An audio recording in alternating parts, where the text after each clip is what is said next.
किन चाहियो मलाई 50 रुपियाँ पैसा चाहिँ दिनु नि हौ के गर्नु चाहियो लो भन्न तँलाई 50 रुपियाँ पैसा चाहिँ त्यत्रो 50 चाहिँ किन चाहियो तँलाई होइन हौ यहाँ तल कस्तो माया लाग्दो अङ्कल हुन्थ्यो कि यसो मद्दत गरिदिउँ भनेर हौ दिनुहोस् नि देख्यौ नबुझी कराउँछौ नि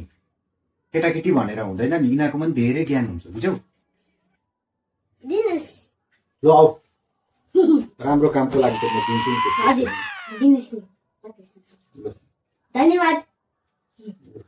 यसो मद्दत गरिदिनु यसमा त हजुर यसो बोलाएर केही खाजाहरू देऊ भोकै होला त्यति बेसी भोकै त हुँदैन होला हौ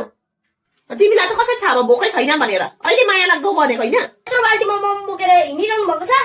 भोक लाग्यो भने टिपेर खानुहुन्छ त मोमो हजुर अन्त अघि त अन्त अङ्कलको मद्दत गर्नु गएको भन्दै थियो त आउ सुन्नुहोस् मैले मोमो किनेर खाएँ भने उहाँको मद्दत हुँदैन उहाँको त घर परिवार छ अनि यो पैसाले उहाँको घर परिवार चलाउनु हुन्छ ठीक है अब त्यो मोमोले मेरो पेटमा पनि भरिन्छ म त गएको खान